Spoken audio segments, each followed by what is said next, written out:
Good morning everyone. शुरुआत करते हैं आज की सेशन की कल के अभ्यास प्रश्न के साथ। कल हमने आपसे पूछा था विश्व हेपेटाइटिस दिवस प्रतिवर्ष कब मनाया जाता है। तो ये मनाया जाता है 28 जुलाई को। 28 जुलाई को। और इसकी जो थीम थी 2020 की वो रखी गई है हेपेटाइटिस फ्री फ्यूचर। तो आपको ये याद रखना है। और अगर ये वीडियो आपको पसंद आता है तो ज़्यादा से ज़्यादा लाइक कीजिए, शेयर कीजिए और चैनल को सब्सक्राइब करना मत भूलिए ताकि आगे आने वाली कोई वीडियो मिस ना हो और आपके करंट अफेयर्स अच्छे से कवर हो चुके हैं।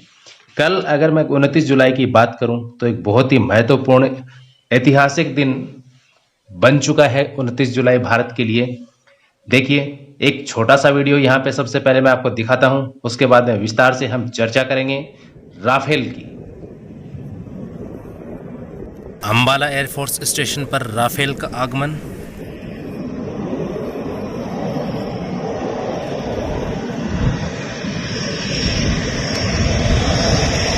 सफलतापूर्वक लैंडिंग।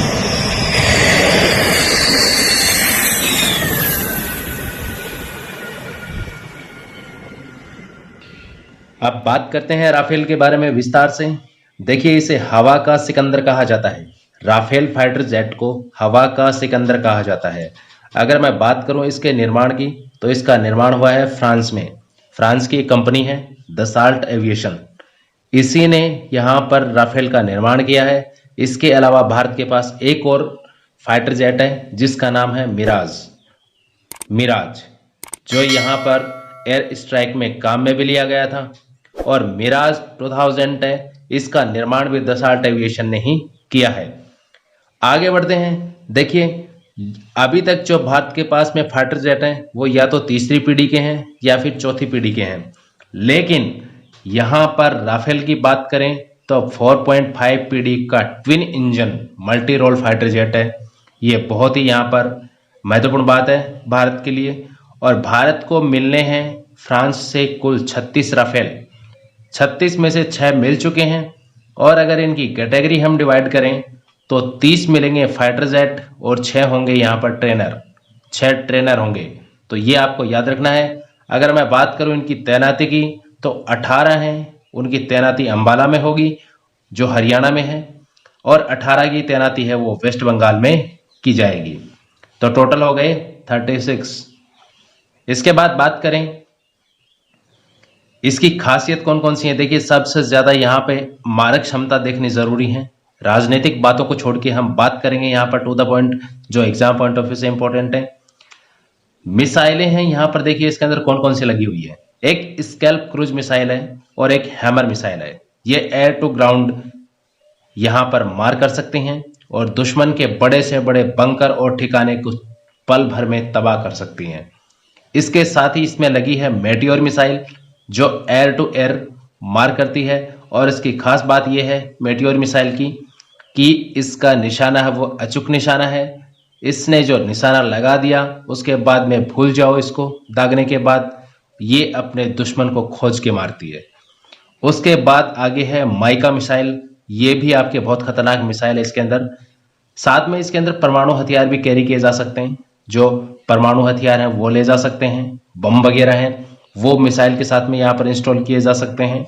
तो ये बहुत ही खतरनाक 4.5 पीढ़ी का फाइटर जेट है। और इसकी खासियत मैंने आपको बताई है, खास तौर पे है मिसाइलें लगी हुई हैं और दूसरी चीज परमाणु हथियार ये कैरी कर सकता है। इसके बाद बात करेंगे इसकी अभी जो मिले हैं नए नवेले 5 जांबाज भारत को मिले हैं, जिनका अंबाला एयरफोर्स स्टेशन पर स्वागत किया गया 29 जुलाई को। और देखिए, इनको शामिल किया गया है गोल्डन एरो स्क्वाड्रन में। गोल्डन एरो स्क्वाड्रन है ये आपकी बहुत ही पुरानी स्क्वाड्रन है और ये ऑपरेशंस में नहीं थी बिकॉज मिग सीरीज के जो विमान थे उनको जैसे जैसे रिटायर किया जा रहा था तो काफ़ी सारी स्क्वाड्रन थी जो ऑपरेशंस में नहीं थी। और अभी भी ऐसी काफ़ी स्क्वाड्रन हैं जो ऑपरेशनल नहीं हैं। धीरे धीरे उनको ऑपरेशनल किया जाएगा जैसे जैसे भारत के पास में फाइटर जेट्स होंगे। यहाँ पर देखिए, बात केवल आयात की ही नहीं है। राफेल के अलावा भी Su-30 और मिग सीरीज के विमान MiG-29 ये भी यहाँ पर भारत को मिलने वाले हैं। रूस के साथ में यहाँ पर भारत ने समझौता किया है कि कुछ सुखोई 30 है MKI, वो हम बनाएंगे HAL में और MiG-29 खरीदेंगे रूस से। तो जैसे जैसे जो भी मिसाइलें हैं इसकी ये आपको याद रखनी है। और गोल्डन एरो स्क्वाड्रन है, ये आपको याद रखना है। गोल्डन एरो स्क्वाड्रन, इसके अंदर राफेल को शामिल किया गया है। और यहाँ पर इस दौरान जब अंबाला एयरफोर्स स्टेशन पे ये आए थे तो यहाँ पर एयर चीफ मार्शल भी मौजूद थे। कमेंट करके फटाफट मुझे ये बताइए वर्तमान में भारत के एयर चीफ मार्शल कौन है? Air chief marshal. और साथ ही मैं आपको बता दूं किसी प्रकार का कोई मीडिया कवरेज यहाँ पर नहीं था। और साथ ही यहाँ पर जब इनकी लैंडिंग हुई थी उस समय अंबाला के अंदर आसपास के एरिया में धारा 144 लगा दी गई थी और न ही यहाँ पर फोटोग्राफी की अनुमति थी। ये तो आपको याद रखना है राफेल के बारे में। अगर आप इतना याद रख लेते हैं, इतना अगर आपका क्लियर है, तो मेरे ख्याल से एग्जाम पॉइंट ऑफ व्यू से कोई आपका प्रश्न गलत होने वाला नहीं है। एक्यूरेट आप करेंगे इसके बारे में जो भी पूछा जाए। आगे बात करेंगे, देखिए अनलॉक 3 की। अनलॉक 3 की प्रक्रिया है वो शुरू हो गई है और इसके अंदर देखिए खास बात जो जानने योग्य है, इसमें एक तो रात का कर्फ्यू हटा दिया गया है। पहले क्या था, रात को कर्फ्यू लगा दिया जाता था और रात के अंदर किसी को जाने की अनुमति नहीं होती थी, लेकिन रात का कर्फ्यू है वो हटा दिया गया है। और साथ में कहा गया है कि शैक्षणिक संस्थान है वो 31 अगस्त तक बंद ही रहेंगे। इसके अलावा योग संस्थान और जो जिम है वो खुल सकते हैं 5 अगस्त से, लेकिन प्रिकॉशंस यहाँ पर अपनाने पड़ेंगे। सोशल डिस्टेंसिंग का ध्यान रखना है और मास्क है वो यूज करना पड़ेगा। इसके यहाँ पर अधिक जानकारी है वो आप पढ़ सकते हैं। साथ ही आगे बात करेंगे, अब नई एजुकेशन नीति लागू हुई है, न्यू एजुकेशन पॉलिसी 2020, इसकी मंजूरी है वो भारत सरकार ने दे दी है। और इसके अंदर देखिए मेन पॉइंट मैं आपको बता देता हूं विस्तार से। अगर आपको इसके बारे में जानना है तो आप भारत सरकार की जो PIB है, PIB यहां पर आप देख सकते हैं। उच्च शिक्षा क्षेत्र के लिए एक ही रेगुलेटरी बॉडी होगी, यानी अलग अलग किसी प्रकार की रेगुलेटरी बॉडी है वो नहीं बनाई जाएगी। उच्च शिक्षा के लिए, हायर एजुकेशन के लिए एक ही रेगुलेटरी बॉडी होगी। और मानव संसाधन विकास मंत्रालय का नाम बदल कर दिया गया है शिक्षा मंत्रालय। तो ये आपको याद रखना है। इसके साथ ही मैं आपको बता दूं जो न्यू एजुकेशन पॉलिसी है ये लागू हुई है, इस समिति बनाई गई थी इसके लिए। तो उस समिति के जो अध्यक्ष थे वो थे के कस्तूरी रंगन। कुछ बातें आपको यहाँ पर पता लग गई हैं नई एजुकेशन पॉलिसी के बारे में। अगर आपको विस्तार से इसके बारे में जानना है तो आप PIB देख सकते हैं। आगे मैं बात करूंगा WTO में भारत के स्थायी प्रतिनिधि व राजदूत, ये बनाया गया है ब्रजेंद्र नवनीत को।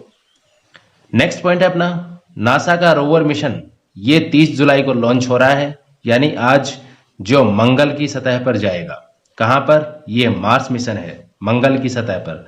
देखिए जिस रॉकेट का यहां पर प्रयोग किया जाएगा उसका नाम है एटलस V541। इस मिसाइल का यहां पे प्रयोग किया जाएगा और इतिहास में पहली बार हो रहा है कि मंगल पर जीवन की संभावना तलाशने वाला ये मिशन है। और इसके साथ ही जो यहाँ पर मंगल पर क्या इतिहास रहा है, एनिसेंट हिस्ट्री क्या रही है उसको जानने के लिए यहाँ पर नासा ने रोवर मिशन लॉन्च किया है। और इस रोवर का नाम होगा यहाँ पर परजर्वेंस। ये आपको याद रखना है, वेरी इंपॉर्टेंट। और इसके अलावा आपको डेट याद रखनी है। रॉकेट कौन सा? रॉकेट का मतलब यहाँ पर लॉन्चिंग व्हीकल से है। जिस प्रकार से भारत के पास में PSLV और GSLV हैं, उसी प्रकार से यहाँ पर जो मंगल मिशन पर भेजा जा रहा है, मंगल मिशन लॉन्च किया है नासा ने, तो इसके दौरान जिस रॉकेट का या लॉन्चिंग व्हीकल का प्रयोग किया उसका नाम है एटलस V541। ये आपको याद रखना है। नेक्स्ट आगे बढ़ते हैं।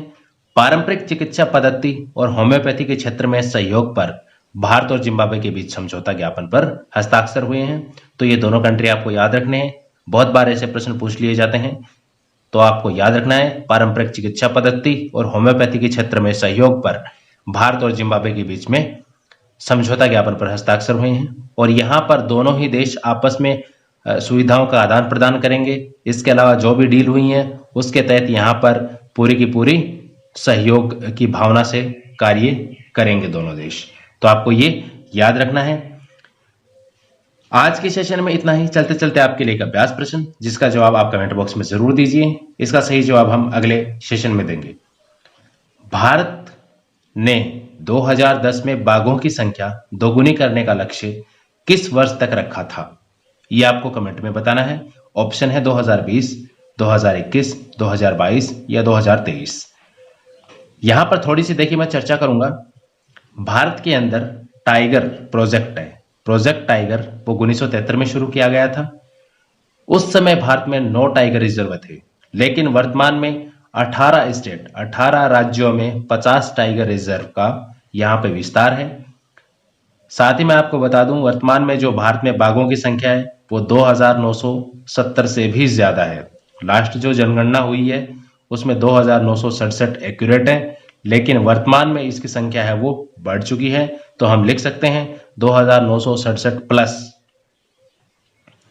इसके साथ ही यहां पर आपको ये याद रखना है कि बाघ है वो भारत के अलावा बांग्लादेश, मलेशिया और दक्षिणी कोरिया का राष्ट्रीय पशु भी है। सो ये है वीडियो का एंड। मिलते हैं अगले एपिसोड में।